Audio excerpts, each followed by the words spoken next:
Hi, and thank you for joining me for the last video 5 of strengthening your immune system starting now. I'm going to be talking about gratitude in this video. The prior topics, exercise, sleep, and gut health, are all something that we had an inkling before that they were good for us. We see some positive changes when we exercise. When we sleep, we feel better pretty immediately, or if we don't sleep, we feel pretty lousy the next day. And gut health too. We know when our tummy's bothering us and when it feels good. And gratitude's a little more intangible. Just the immediate effects may not be there for everybody, but I think it's still extremely important as far as your immune system. And there's been a lot of studies done, and I actually looked up a few just to kind of give you an idea of how important it is.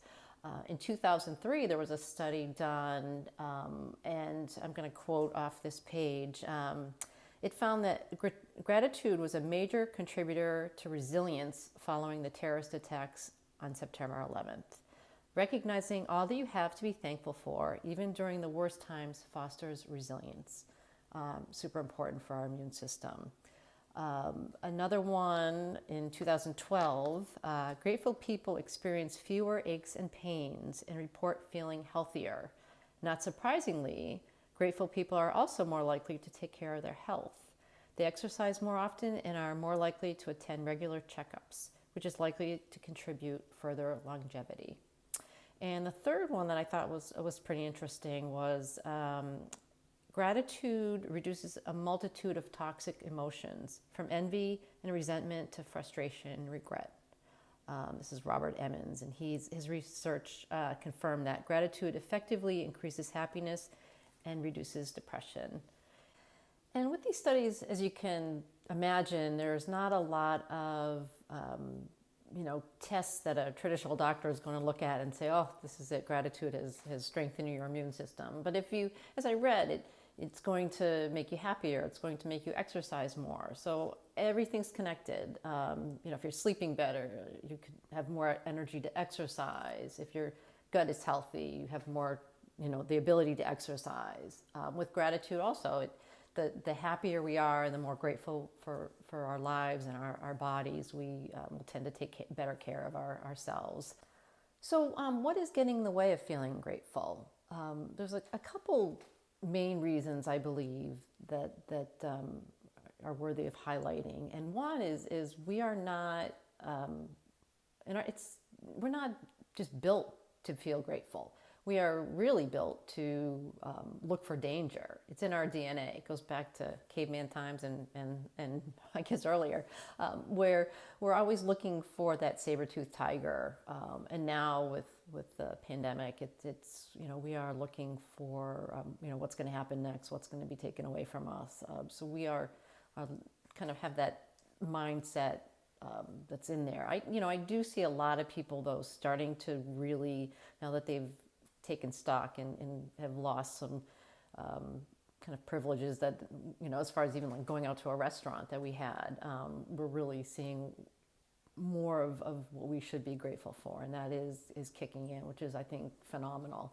The other thing is, I don't think that we were really brought up, the most of us, to, it's not a learned thing at home. I think back with my kids, I think that the most I did as far as instilling gratitude in them is when they were complaining about me making them walk upstairs versus taking an elevator. I would say, oh, be grateful that you have these strong legs to walk up these stairs. And I also, I made them write thank you notes when they got gifts. And, that's helpful, but really helping them find gratitude from within and doing gratitude journals and really in embracing gratitude was not something that was in our household, at least. So that's kind of why I think too it's something else that we need to learn. And so how do we do this? With my clients, one of the simplest starts is to get a journal, piece of paper, whatever, anything, and write daily 5 things you're grateful for. And you can make it a little more challenging by not repeating anything from prior days and see how that goes. It's really, it sounds daunting. How can you not repeat, but if you really, you can be grateful for pretty much anything. I mean, I'm grateful for lines now where before I think I would, if I saw a long line, I'd be like, but now it's time to pause. It's time to breathe. I can, even with the 6-foot distancing and a mask, you can talk to someone and have a nice little conversation and possibly make their day a little brighter. And so there's definitely a zillion things to be grateful for. And the other strategy is just really, focus on what you have versus what you want. We're all reaching and looking for the next thing, and this will make me happy, that will make me happy, when we've got everything that we need to make us happy here, and just to acknowledge that and stop and savor it and be present. Think of the call when you're doing these Zoom calls and there's 10 people on the call, and when was, before this, we didn't have that. So there's a lot to be grateful for. There's a lot that's not great about what's going on. But if we can kind of concentrate on the grateful aspects of it, that's going to be very helpful for our immune system. And lastly, I would say another great one just to start with is thanking people more. I know when, before all this happened, I would say hi to the person that would bring in the grocery carts at the grocery store. It was a woman that has been doing it I've been living on the Cape for 3 years, and I see her whenever I go to the store.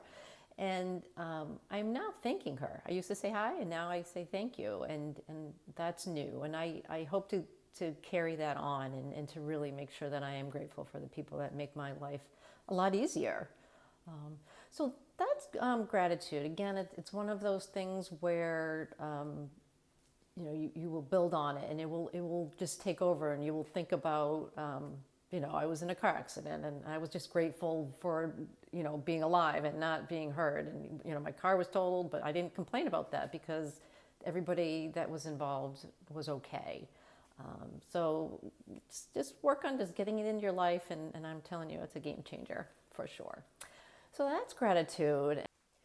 And that's the end of my video series, Strengthening Your Immune System Starting Now. I hope you found it helpful, and I wish you great success in implementing some of the ideas that I have drawn out for you here. And remember, it is about action, but also taking action in a sustainable way where you're going to hold on to those changes. I suggest maybe 1 or 2 actions to start, or possibly 1 action in each area that I went over, and get them really solid and then move on and add more. If you need help, please reach out. I'm here for you, Kim at kimwellnesscoaching.com. And with any change, be kind to yourself and celebrate your successes. If there's some backslides, just brush it off and keep going. And just have fun with it. Take care. Be well.